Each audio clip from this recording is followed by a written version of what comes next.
حضرت جلال الدین بخاری رحمۃ اللہ علیہ اولیاء کرام میں ایک بہت بڑا نام ہے۔ یہ جب پاکستان آ رہے تھے تو ضلع میاں والی کے قریب ایک گاؤں میں پہنچے۔ وہاں لوگوں سے معلوم کیا کہ ارد گرد کوئی فقیر رہتا ہے، تو لوگوں نے بتایا ہاں جی قریب کی پہاڑیوں میں ایک بندہ رہتا ہے جو رات کو اپنے پاس کسی کو نہیں رہنے دیتا۔ تو وہ اس کی ملاقات کے لیے روانہ ہوئے۔ فرماتے ہیں کہ جب میں وہاں پہنچا تو اس نے میرا نام لے کر مجھ سے حال احوال پوچھا، حالانکہ پہلی ملاقات تھی۔ دوران گفتگو ان کے پوچھنے پر اس نے بتایا کہ جی رات کو میرے پاس ملائکہ آتے ہیں اور مجھے اپنے ساتھ لے جاتے ہیں، جنت کی سیر کراتے ہیں۔ میں وہاں پہ انواع و اقسام کے کھانے کھاتا ہوں، سیر کرتا ہوں، اور پھر آدھی رات کے بعد صبح کے قریب وہ مجھے واپس چھوڑ جاتے ہیں۔ تو حضرت جلال الدین سرخ بخاری رحمۃ اللہ علیہ فرماتے ہیں کہ مجھے بڑا اچنبھا ہوا۔ میں نے اس سے کہا کہ آپ میری ایک بات مانیں گے؟ آج رات جب آپ جنت میں پہنچیں تو ایک مرتبہ لا حول ولا قوت الا باللہ العلی العظیم پڑھ کے دیکھیے گا۔ اس شخص نے ایسا ہی کیا۔ اس کا یہ پڑھنا تھا کہ وہ سارا کچھ غائب ہو گیا، کہاں جنت کے مناظر اور کہاں انواع و اقسام کے کھانے۔ کچرا کنڈی پر کھڑا تھا۔ پھر بعد میں متعب ہوا، اس نے اپنی اصلاح کر لی۔ ناظرین محترم، ایک عامل سے جو مجھے معلومات ہوئیں، اس کا دعویٰ تھا کہ وہ جنات کے ہاں گیا تھا اور ان کی رہائش کا مشاہدہ بھی کیا۔ اس کا بتانا تھا کہ وہاں کی زمین، گھاس، پودے، درخت، غرض کے ہر ایک چیز کا رنگ ایسے تھا جیسے کہ آگ کا رنگ ہوتا ہے۔ یہ بھی مشاہدے میں آیا ہے کہ جہاں جنات کا بسیرا ہوتا ہے اس جگہ ایک عجیب سی ویرانی، دہشت اور خوف کا پہرا سا ہوتا ہے۔ ناظرین محترم، جنات کی ایک بڑی نشانی یہ بتائی جاتی ہے کہ ان کی انگلیاں اور ناخن الگ نہیں ہوتے انسانوں کی طرح، بلکہ آخر میں وہ مخروطی سے ہو جاتی ہے ان کی انگلیاں اور نوکدار ہوتی ہیں۔ یہ بھی بتایا جاتا ہے کہ ان کی آنکھوں کے اندر فرق ہوتا ہے، یعنی عام انسانوں یا دیگر مخلوقات کی نسبت ان کی آنکھیں کچھ عجیب سی ہوتی ہیں۔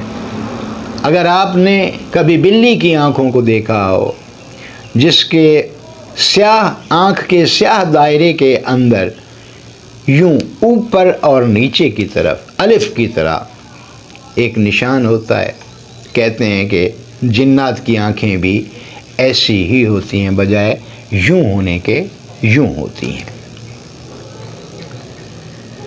ناظرین محترم، اپریل کا مہینہ تھا، 27 تاریخ سوموار کا دن، 571 عیسوی۔ اس دن عرب میں نبی آخر الزماں صلی اللہ تعالی علیہ وآلہ وسلم اس دنیا میں تشریف لائے۔ کہتے ہیں زمین پر اس سال بہت بڑی تبدیلیاں آئیں۔ بہار، ایسی بہار کہ پوری انسانی تاریخ میں کبھی کسی نے اس کا جوبن نہیں دیکھا تھا۔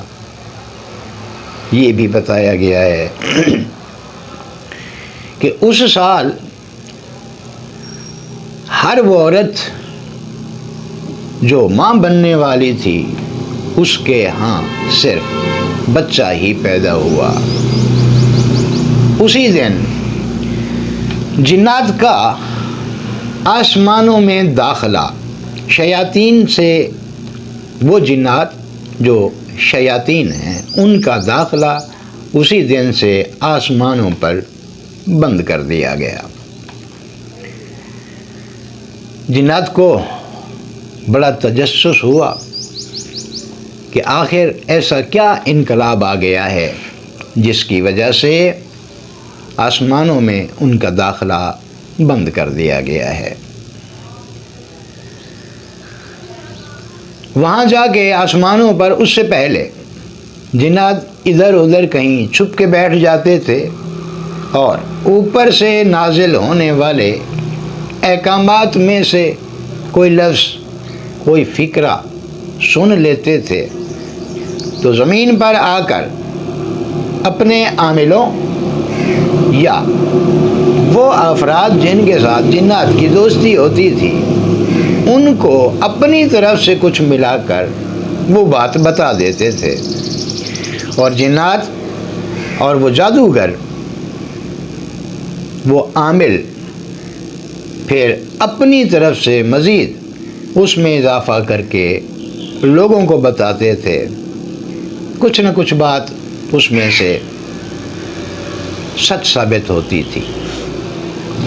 لیکن جب جنات کا داخلہ اوپر بند کر دیا گیا، اور قرآن پاک ہمیں یہ بتاتا ہے کہ پھر اگر جنات میں سے کوئی آسمانوں میں جاتا بھی تھا تو پھر آسمان کے جو محافظ ہیں، وہ ملائکہ جو پہرے داری پر مقرر ہیں، وہ ان شریر جنات کے لیے، شیطانی جنات کے لیے آگ کا ایک گولا تیار رکھتے تھے اور اس کو مارتے تھے۔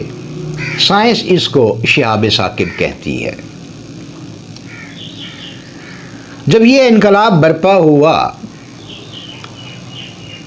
تو قوم جنہ نے یہ معلوم کرنے کے لیے کہ ایسی کیا وجہ ہے کہ ہمارا آسمانوں میں داخلہ جو ہے وہ بند کر دیا گیا ہے، یہاں ایک سوال پیدا ہوتا ہے کہ کیا جنات آسمانوں سے اوپر یا آسمان میں جا سکتے ہیں؟ تو اس کا اشارہ بھی قرآن پاک ہمیں دیتا ہے۔ سورہ رحمان میں اس کا تذکرہ ہوا کہ اے گروہ جن و انس، اگر تم آسمان و زمین کے کناروں سے نکل کر جا سکتے ہو تو نکل جاؤ، یعنی اوپر کی طرف۔ نہیں نکل سکتے سلطان کی مدد کے بغیر۔ سلطان کیا ہے شاید آگے کہیں تذکرہ آ جائے۔ بہرحال اپنے موضوع کی طرف یہ ذہن میں رکھیے کہ ہم بات انسان پر کر رہے ہیں، اس کی صلاحیتوں پر کر رہے ہیں۔ اس کو سمجھنے کے لیے یہ مثالیں میں پیش کر رہا ہوں جو کچھ ضروری سی ہیں۔ تو جنات کی ایک جماعت کو مقرر کیا گیا کہ وہ روئے زمین پر پھرے اور پتہ کرے کہ ایسا کیا ہوا ہے۔ 40-42 سال تک تقریباً وہ لوگ گھومتے رہے، معلومات کرتے رہے۔ آخر وہ عرب میں پہنچے۔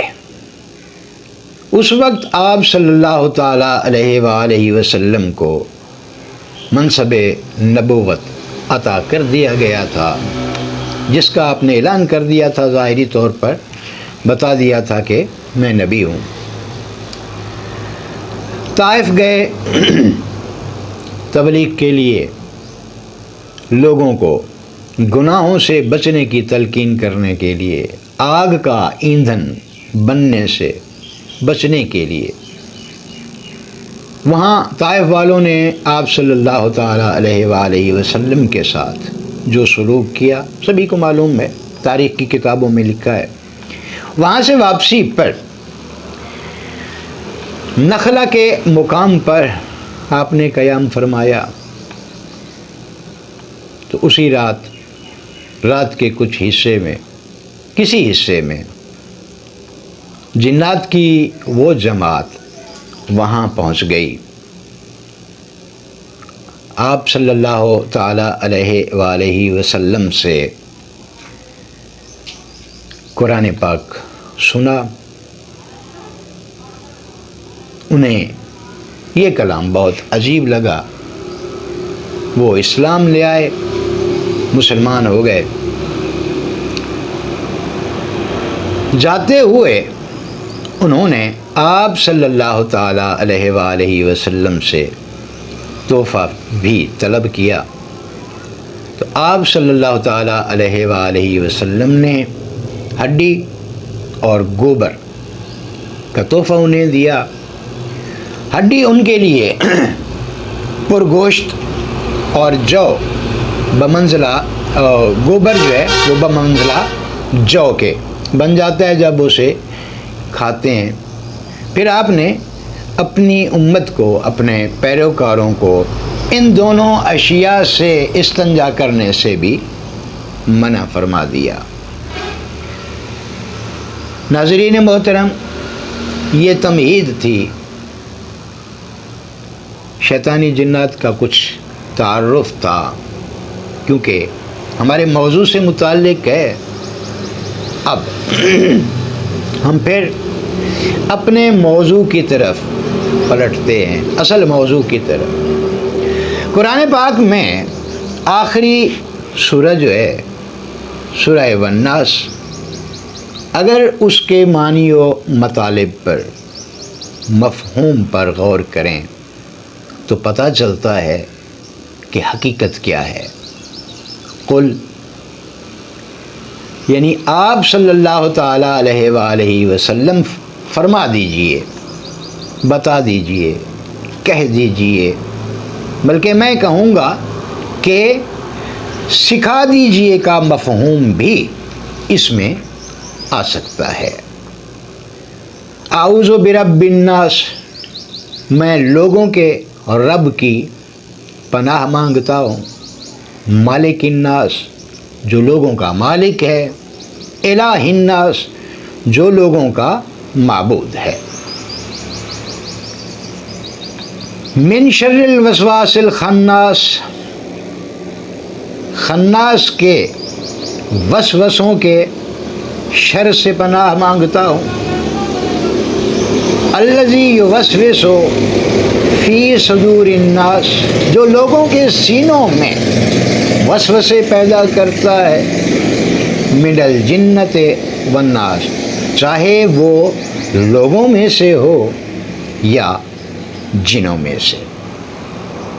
تو ناظرین، خناس جس کا انسانی زندگی میں بہت اہم کردار ہے، اس کا تعلق قوم جنات سے ہے،